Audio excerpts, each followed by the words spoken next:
Step 1 through fitting the BrownDavis roll bar is to remove the 5 trim clips, which are fitted along the back of the piece of carpet here, which covers the fuel tank and sits below the folded down soft top.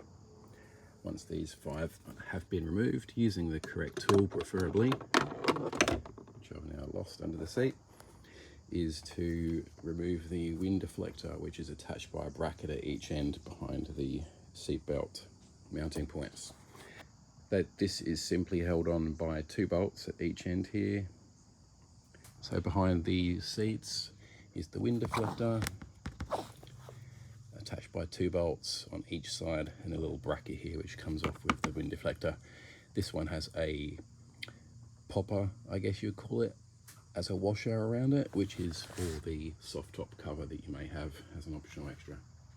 So let's get those 2 off and get the wind deflector out. All 4 bolts have been taken out. The top 2 for the top part of the brackets on each side were quite hard to loosen, so I recommend a good driver bit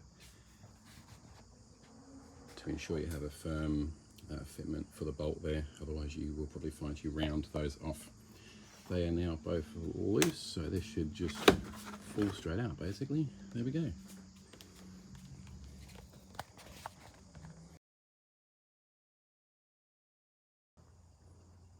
With the BrownDavis bar, this piece of plastic trim will remain, and you will be able to refit the trim that's on the inside of this, but the trim on the other side of this here does need to come off, so you can apply the locking plate for the bolts on the other side of it. Now the way to do that is to back out of the car here. First of all, remove the seat belt bolt. Do not lose any of these washers. Best way to do that is to keep this little retaining nut on there, or the little retaining washer. That way when you feed this back through here, nothing's going to fall off the end of it and disappear into this little cavity. You can fish it out though, of course, it's very shallow. Then you have this plastic trim which needs to come off, so the first step is remove this. Well, if you should need to, that just does allow for this piece to have a bit more movement when taking this section out. To take it out, there's literally just one little pop-in clip just on the inside here. I found the best way to do this is to lift this soft top half up, or pry the little little retaining clip out first. So pry the retaining clip out first. Best to have a torch or something sat up here unless you've got adequate lighting. But to actually get the plastic trim out of here, I recommend sort of pulling the soft top half up. That just gets this end of the componentry out of the way, and then you can literally sort of just wiggle this out, keep it somewhere safe, as well as all the retaining plastic clips and whatnot that you would have pulled off from around here.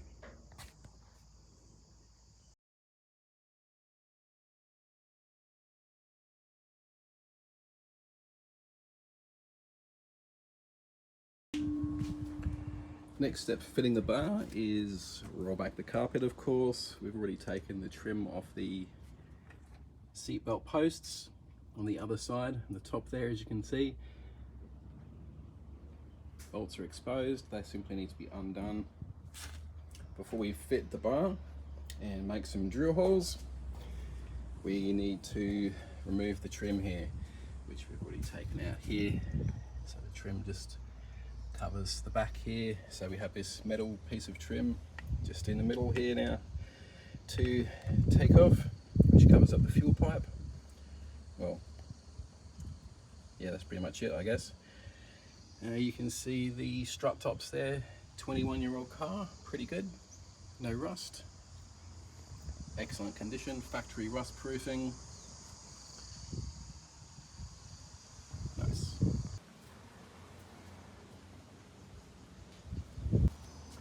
Now we have the trims on the inside of the boot taken out. It is time to commence putting the bar inside to test fit, drill a couple of holes. First thing you do in fitting the bar is to use the seatbelt mounting bolts to locate the bar. Best thing to do here when you're taking these apart is to not lose the little retaining washer on the top there. That keeps everything to the right height.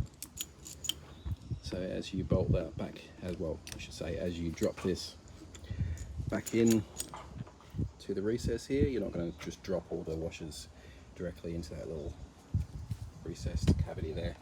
So do that both sides, take the seat belts out, make sure the retaining clips are on, and it should be time to pop the bar in. They do recommend you do it with the hood up, or the soft top up. I guess that's just so you have to try and jumble around having a couple of hands doing 3 things. Fitting the actual bar and getting the seatbelt bolts in is the first step, and also the absolute hardest, especially with the soft top still fitted. But once you've got it in, it positions everything well. Then you can move on to drilling the bolts out, or the bolt holes I should say.